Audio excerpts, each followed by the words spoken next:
Surah 18, Al-Kahf, the Cave. In the name of Allah, the most merciful, the most compassionate. Praise be to Allah, who has revealed to His servant the book devoid of all crookedness. An unerringly straight book meant to warn of a stern punishment from Allah and to proclaim to those who believe and work righteous deeds the tiding that there shall be a good reward, wherein they shall abide forever. And also to warn those who say Allah has taken to Himself a son, a thing about which they have no knowledge, neither they nor their ancestors. Dreadful is the word that comes out of their mouths. What they utter is merely a lie. O Muhammad, if they do not believe in this message, you will perhaps torment yourself to death with grief, sorrowing over them. Surely, we have made all that is on the earth an embellishment for it in order to test people as to whom of them is better in conduct. In the ultimate, we shall reduce all that is on the earth to a barren plain. Do you think that the people of the cave and the inscription were one of our wondrous signs? When those youths sought refuge in the cave and said, Our Lord, grant us mercy from yourself and provide for us rectitude in our affairs. We lulled them to sleep in that cave for a number of years, and then roused them so that we might see which of the two parties could best tell the length of their stay. We narrate to you their true story. There were a party of young men who had faith in their Lord, and we increased them in guidance and strengthened their hearts when they stood up and proclaimed, Our Lord is the Lord of the heavens and the earth. We shall call upon no other God beside Him, for if we did so, we shall be uttering a blasphemy. Then they conferred among themselves and said, These men, our own people, have taken others as gods beside Him. Why do they not bring any clear evidence that they indeed are gods? Who can be more unjust than he who foists a lie on Allah? And now that you have disassociated yourselves from them and from whatever they worship beside Allah, go and seek refuge in the cave. Your Lord will extend His mercy to you and will provide for you the means for the disposal of your affairs. Had you seen them in the cave, it would have appeared to you that when the sun rose, it moved away from their cave to the right, and when it set, it turned away from them to the left, while they remained in a spacious hollow in the cave. This is one of the signs of Allah. Whomsoever Allah guides, He alone is led aright. And whomsoever Allah lets go astray, you will find for him no guardian to direct him. On seeing them, you would fancy them to be awake, though they were asleep, and we caused them to turn their sides to their right and to their left, and their dog sat stretching out its forelegs on the threshold of the cave. Had you looked upon them, you would have certainly fled away from them, their sight filling you with terror. Likewise, we roused them in a miraculous way that they might question one another. One of them asked, How long did you remain in this state? The other said, We remained so for a day or part of a day. Then they said, Your Lord knows better how long we remain in this state. Now send one of you to the city with this coin of yours, and let him see who has the best food, and let him buy some provisions from there. Let him be cautious and not inform anyone of our whereabouts. For if they should come upon us, they will stone us to death or force us to revert to their faith, whereafter we shall never prosper. Thus did we make their case known to the people of the city, so that they might know that Allah's promise is true and that there is absolutely no doubt that the hour will come to pass. But instead of giving thought to this, they disputed with one another concerning the people of the cave, some saying, Build a wall over them. Their Lord alone knows best about them. But those who prevailed over their affairs said, We shall build a place of worship over them. Some will say concerning them, There were 3 and their dog the 4th, and some will say, There were 5 and their dog the 6th. All this being merely guesswork, and still others will say, There were 7 and their dog the 8th. Say, My Lord knows their number best. Only a few know their correct number, so do not dispute concerning their number, but stick to what is evident and do not question anyone about them. And never say about anything, I shall certainly do this tomorrow. Unless Allah should will it, and should you forget and make such a statement, remember your Lord and say, I expect my Lord to guide me to what is nearer to rectitude than this. They remained in the cave for 300 years, and others added 9 more years. Say, Allah knows best how long they remained in it, for only He knows all that is hidden in the heavens and the earth, how well He sees, how well He hears. The creatures have no other guardian than Him. He allows none to share His authority.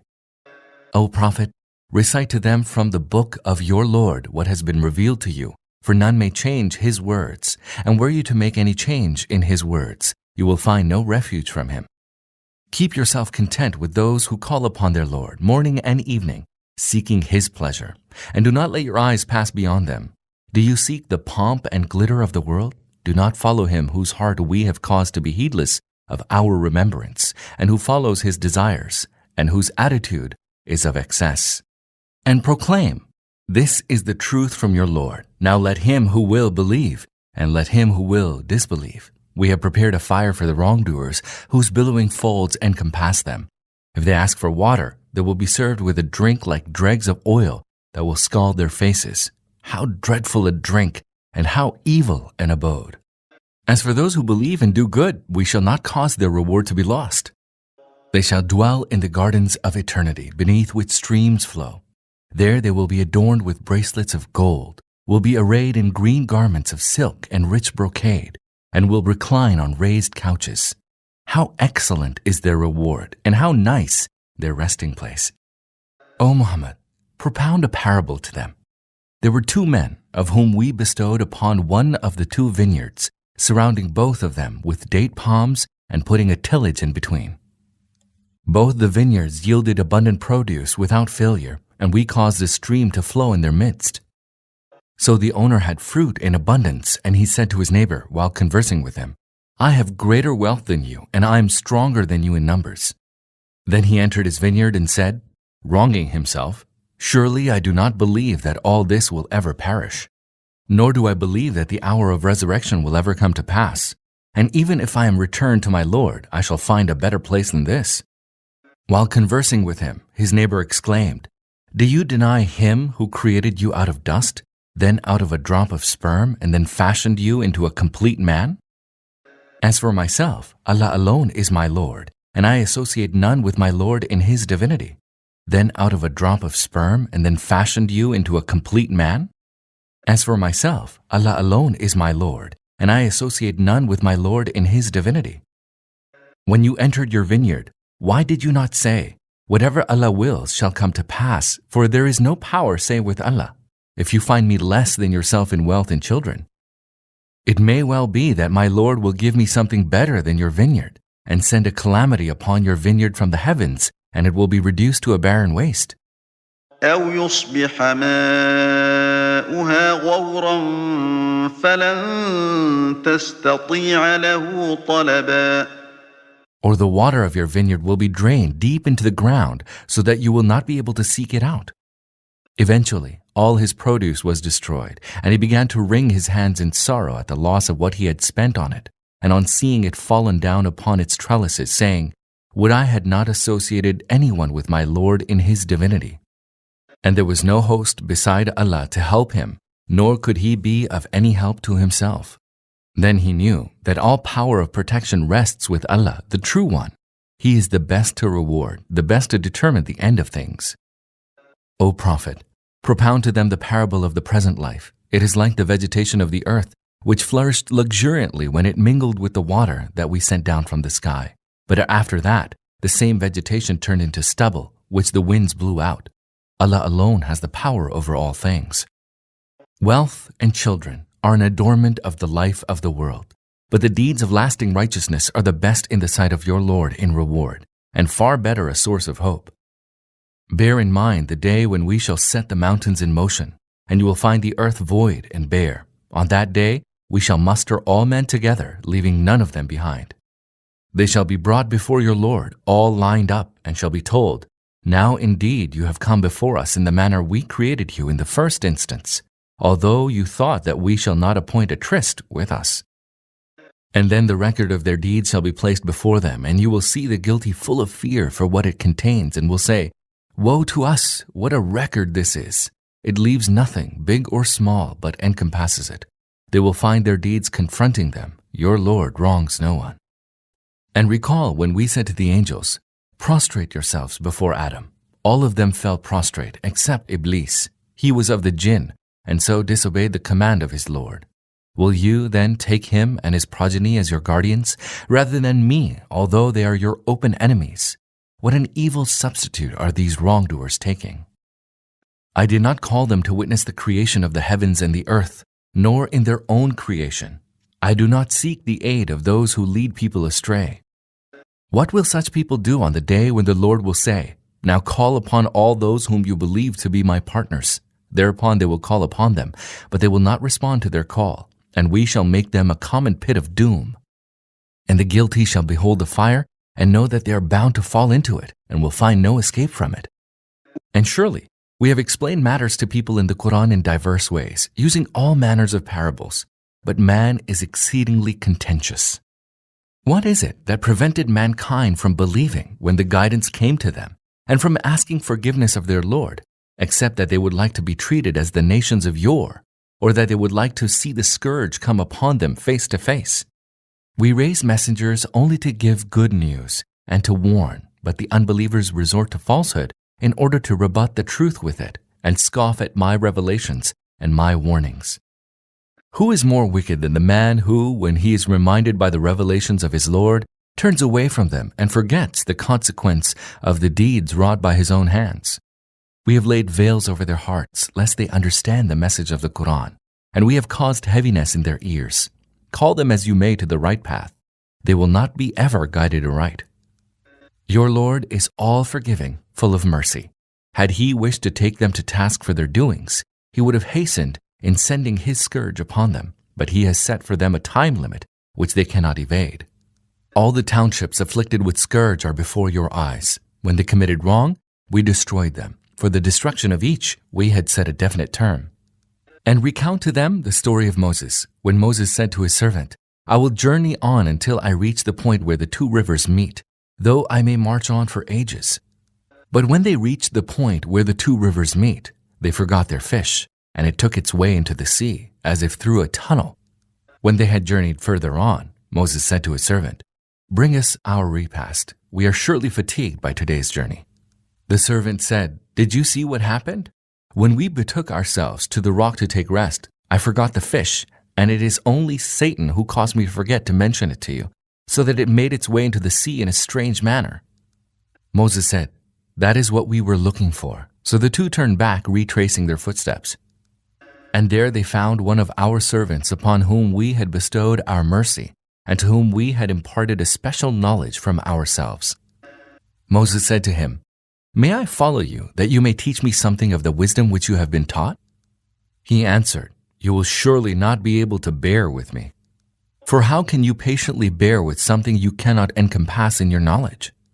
Moses replied, "You shall find me, if Allah wills, patient, and I shall not disobey you in anything."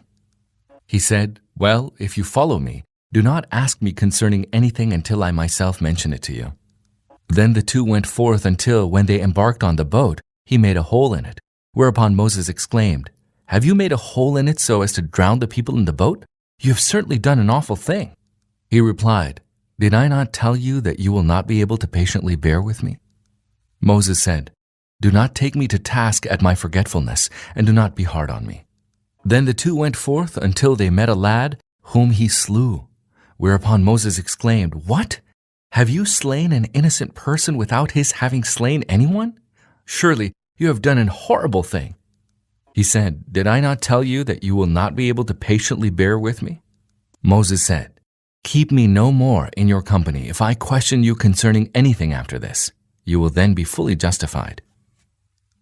Then the two went forth until when they came to a town, they asked its people for food, but they refused to play host to them.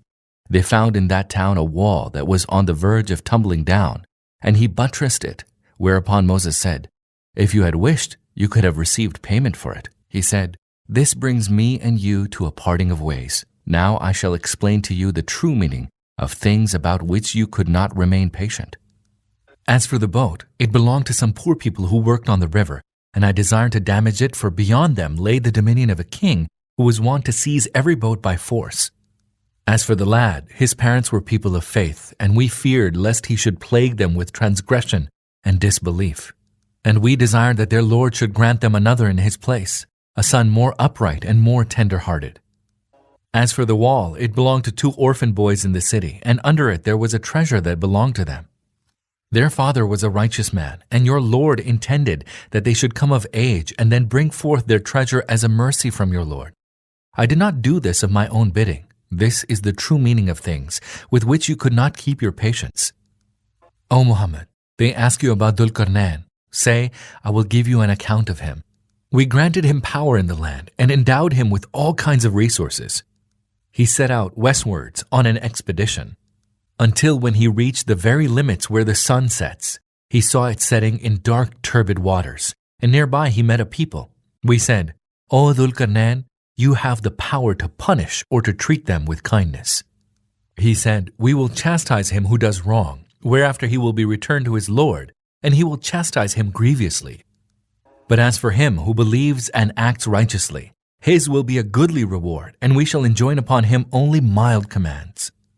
Then he set out on another expedition, until he reached the limit where the sun rises, and he found it rising on a people whom we had provided no shelter from it. Thus was the state of those people, and we encompassed in knowledge all concerning Dhul Qarnayn. Then he set out on another expedition, until when he reached a place between the two mountains, he found beside the mountains a people who scarcely understood anything. They said, O Dhul Qarnayn, Gog and Magog are spreading corruption in this land.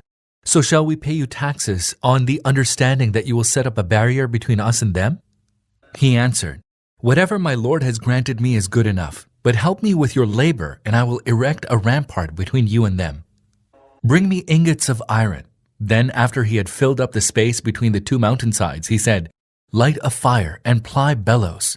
When he had made it red like fire, he said, bring me molten copper, which I may pour on it.